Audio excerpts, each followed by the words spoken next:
Just so people know, there's an image on my just my introductory slide there with the title, which is it's a digital image by an artist called Gary Kalea. It's an abstract image, but the shape, it's just a kind of, it looks like a kind of swishing around of a paintbrush. I use it, and in fact it's at the front of my thesis, because it reminds me of the person who triggered this thesis. She was a young woman who had the most incredible body, who sat with her legs behind her head, and just this kind of swishing of the paint there kind of reminds me of how I used to find her sitting when I used to arrive at school. So, dear Karen, remember me? It's Laura, that woman who used to come to your school every week and we'd play together. You particularly used to like hanging off my big hair, remember? How are you? It's been such a long time. What are you up to these days? You're probably sat there thinking, what's she doing writing to me after all these years? Well, I'm writing because I wanted you to know that I've never forgotten you, and that I'm a teacher now in a university, and I talk to students about you and the old gang at Carlton Lodge and other places where I used to go and play.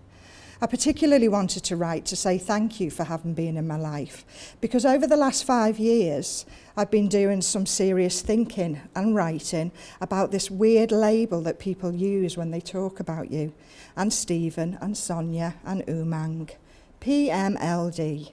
You know, the label that says that there's supposedly lots you don't understand, lots you can't do for yourself, and lots you can't express. Marie. Karen and others are among the most disabled individuals in our community. They have a profound intellectual disability, which means that their intelligence quotient is estimated to be under 20, and therefore that they have severely limited understanding. In addition, they have multiple disabilities, which may include impairments of vision, hearing and movement, as well as other problems like epilepsy and autism.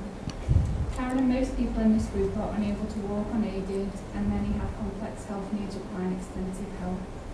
They have great difficulty communicating. They typically have very limited understanding and express themselves through non-verbal means, whereas most through using a few words or symbols. Karen and others often show limited evidence of intention. Some have in addition problems of challenging behaviour, such as self-injury. This means that Karen and others need high levels of support with most aspects of daily living: help to eat, to wash, to dress, to use the toilet, to move about and to participate in aspects of everyday life. You see, I don't know if you remember this, but one day when I came to play, I was just back after my mum had died, and you were so very sweet and gentle. And you see, in that moment, even though some people say that you don't understand and you can't communicate things, I felt that you knew that I was sad and was sharing my sadness with me. No words were necessary. So this serious thinking and writing started with me recounting that moment and wondering whether this thing they call PMLD was a bit of a made-up term, and whether it did or didn't do you or your teachers any favours. I decided that I wanted to listen to what you and other children were telling us about the label, and what this might mean for how other people see you, and in particular how this label affects your education. So this is what I did. Firstly, I wrote a story about you and me in that moment at school. I read this with my students. They love it. And every time I read it, it makes me think how much more there is to you than people think. Tina. Explorative analysis of qualitative rich data by narrating those data as semi-fictional but evidence premise stories. Such stories seek to flesh out, capture and reveal the experientially sensitive and emotionally intense lives of the research participants in a way that many other interpretive approaches cannot. As Richardson and St-Pierre argue, this species of writing adapts to the kind of world we inhabit, a world of uncertainty. So then that got me thinking about how this thing called PMLD had come about in the first place. And do you know what? Blimey, Karen, it's fascinating. Looking back at how doctors and psychologists have steadily over time been coming up with more and more badges for us all to wear. And guess what? If you'd have been born just 30 years earlier, you wouldn't even have been allowed to go to school. Do you know what they said? They said you get that you were ineducable. Nice, eh? Anyway, once I'd thought about where this thing called PMLD had come from, I started reading about what this badge might make people think about you. And I hate to tell you, but some of it, not all, was a bit grim. Once I'd realised how the term PMLD had come about and what this term can make people think of, I started to realise that as a practitioner, that I had accepted this thing called PMLD as a real thing and never really questioned it. I was having real doubts and started to think, well, if Karen made me feel uneasy about the term PMLD, have other children who wear the PMLD badge caused me to have doubts too? And guess what? They did. A few years ago, I went to play with a boy called Daniel. You'd like him, he's dead funny. And I decided to write a story about him too, about a time when me and him were reading We're Going on a Bear Hunt. Do you remember that book? Anyway, he was hilarious because his teachers were so keen for him to not only wear the big PMLD badge, but a number of other badges too, in particular the badge of autism. Don't get me wrong, his teacher was lovely like yours was, but teachers are often taught to be really focused on the badges. Anyway, when Daniel and I were playing, he did things that didn't quite fit with what his badges had written on them, and I couldn't understand this. Now, I could have just ignored the fact that I was unsure what was going on, but instead I decided to read and read and read. You have no idea how much reading I have done. The woman who left school at 16 with 0 qualifications, now reading for my life. For sure, the books that I chose were nowhere near as fun as We're Going on a Bear Hunt, but I did find them very useful. The books I found most helpful were written by some French blokes who are sadly now all dead. So on the screen, I'll explain the laughter in a minute. So on the screen is a photograph of Deleuze, Guattari, Foucault and Derrida, all black and white images, kind of them all looking very deep in thought. But underneath the one of Foucault, I put AKA Owen Barden, because as Irene pointed out the other day, he has a similar, he's got a real resemblance. He could be Foucault. Oh my life, you have no idea how difficult these guys' books are, Karen. When I first started reading them, I just wanted to cry, and often I did, because I couldn't understand much of what they were saying. But the bits I did understand were brilliant and made such a lot of sense to how I see myself, how I see you and Daniel and your teachers. In fact, how I see everything. Gilles and Felix, Jacques and Michel, that's the dead French blokes' names, had a very different way of thinking about the world to other big thinkers. And even though there were loads of stuff that I still don't understand, they've changed my thinking so much. Anyway, I wrote this story about Daniel, and I wanted to see what the French blokes would make of the situation, and in particular, why Daniel didn't always seem to follow the recipe for PMLD and autism, and why the teacher was so concerned about this. The French blokes talked about how powerful ideas are created, how they catch on and never seem to go away, a bit like PMLD. And the trouble is that because the PMLD and autism badges are such powerful badges, Daniel was sort of getting swallowed up by it, so that the badge is all that many people see. So now I had another way of thinking about why the PMLD badge is such a rock-solid badge and never seems to go away. Two of the French blokes, Gilles and Felix, also gave me another way of thinking about Daniel, and it comes from an image of a particular type of plant that doesn't grow upwards in an orderly way, but which spreads out horizontally, with shoots growing out in all sorts of directions.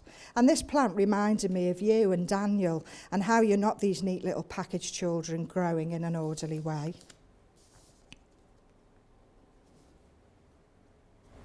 Renee.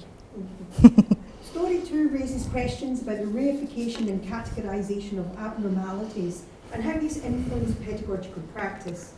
I argue that Daniel, as a fictional characterisation, shows us that autism is a socially constructed category with hypothetical value only, because this diagnosis does not exist outside of the social historical context of the medicalised discourse which imposes on Daniel and children like him the appearance of a pathology. I highlight that Daniel's autism acts as a superior concept in explaining him by returning, repeating and reaffirming the autism which is purported to occupy causal priority.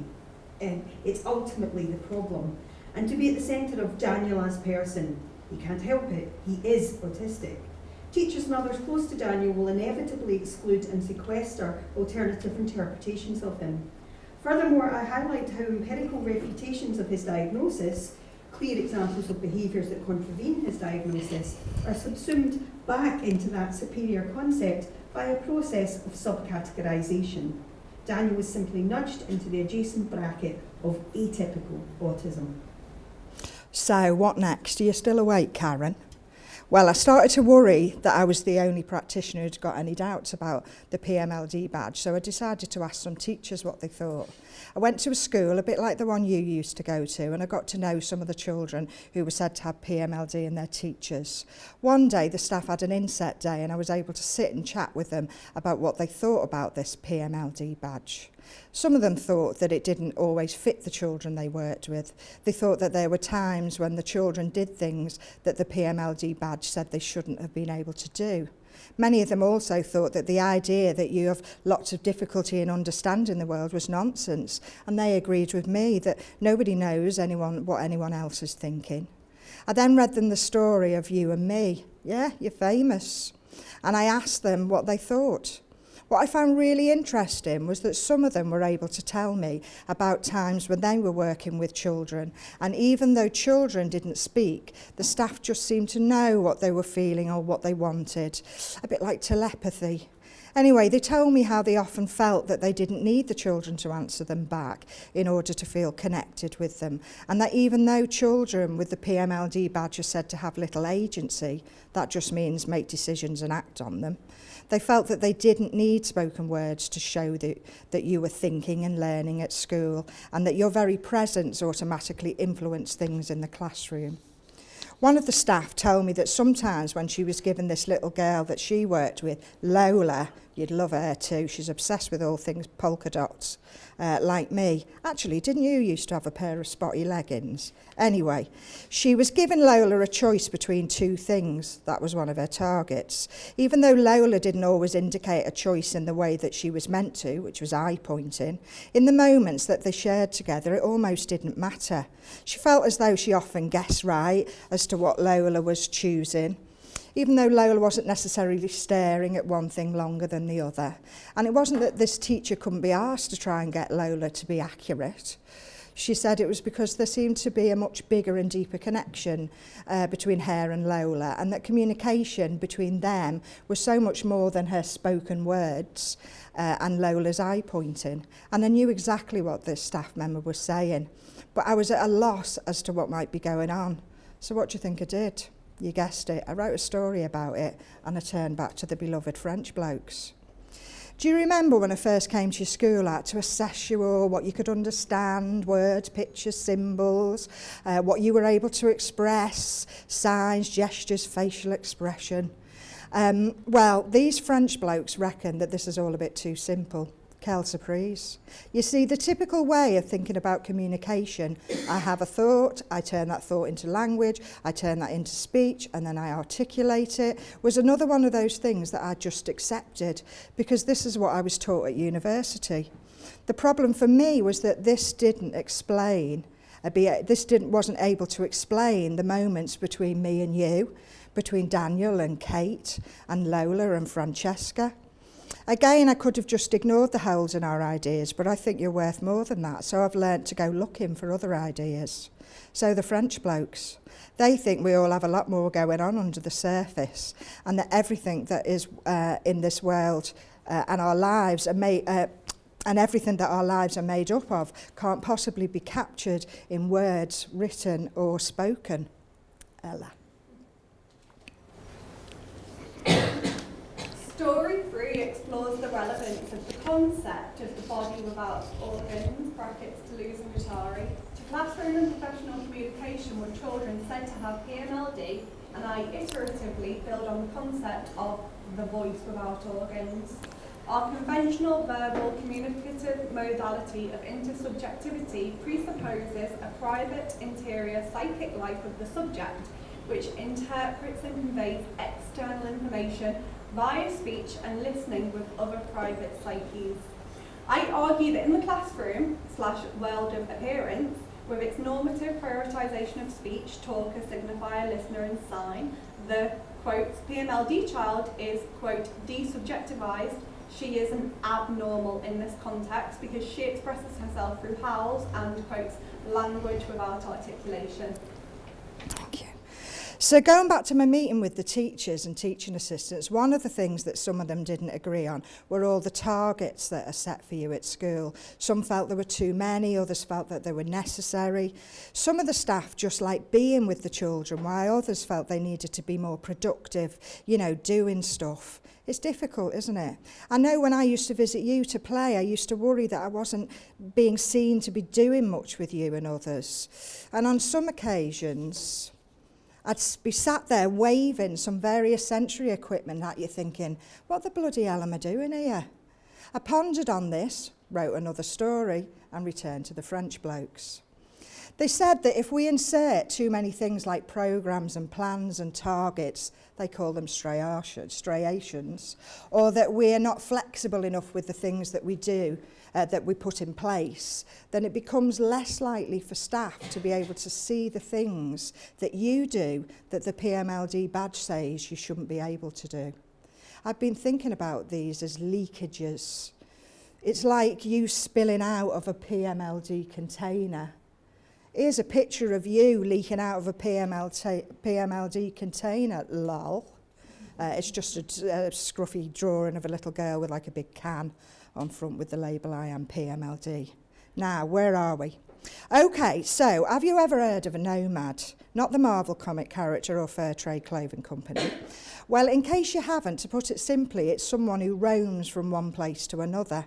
They have a purpose. They know, for example, that they need to go and get some water, but they have a lot of freedom in how they get to that water. Well, I think that teaching should be more like that. For sure, there should be some things that we would like to teach you, but we together would make our own paths to where we want to go. And if one day you fancy wandering down a path off to the left, then I'll follow you. Who knows what we'll learn together? The French blokes talk about these things called smooth spaces. I know, groovy. You see, if you think about a city like London where you live, well, that's one massive space made up of thousands of roads all crisscrossing one another. And if I was driving there, I'd be confined to a particular route, like from my house to your school. There would be roads that were dead ends, one-way streets, congestion zones, traffic lights, roadworks, and I couldn't just cut through the middle of a local park or drive on the pavement, although I've mounted a few in my time. These are the things that the French blokes call striations. But the thing they call smooth space is a bit more like a desert. Have you ever been to a desert? I went on a camel trek once in the Thar Desert a few years back, never again. My thighs have never recovered. But I'll save that for another letter. So deserts are open, free spaces with no signs telling you that you've got to go this way or another way. No cycle lanes, roads, pavements, you can meander. Anyway, the reason why I'm waffling about nomads, London and deserts is because I now think that if you make classrooms too much like London, we won't notice you by the side of the road leaking out of your container. We'll be too busy listening to our sat-nav and faffing about making sure we're in the right lane or panicking we'll get stuck in a yellow box junction. On the other hand, if some aspects of our classrooms were more like deserts, then we stand a much better chance of spotting the leaky container called Karen and Daniel and Lola. You'd be hard to miss in a desert, don't you think? Leah. Story 4 takes the form of a play script with some narration and is distinguished from the other stories insofar as it seeks to explore and tentatively guide towards emerging and exciting ways of learning from and with children described as having PMLD. It's constructive, not just deconstructive. I use this script to highlight the ever-increasing Striations, yeah. in the classroom, hierarchical dictates and pedagogical approaches which are endemically restricted by observance to metrics of learning and measures of normalcy. This is contrasted with smooth spaces. Here, I argue, is where the nomadic teacher is at work, one who roams into new learning terrains and ventures wildly to find creative approaches to pedagogy. Deleuze and Guattari argue that the nomad can be called the deterritorialised par excellence, for it is she who is free to meander with children and to recognise moments of deterritorialisation. These moments when we are troubled because we can't make sense of our experiences, moments that are coming undone. So, Poppet, that's it. What do you think? Have I been wasting my time hanging out with these dead French blokes for the last few years, or have I achieved what I set out to achieve? To open up other ways of thinking about all you lovelies who wear the PMLD badge, and to appeal to the hearts and minds of those who read my work. To go beyond, what they think they know about you. Perhaps we could meet and chat about it sometime. You could hang off my hair for old time's sake, and tell me if you think I've done okay. Forever in my heart, Laura. Thank you.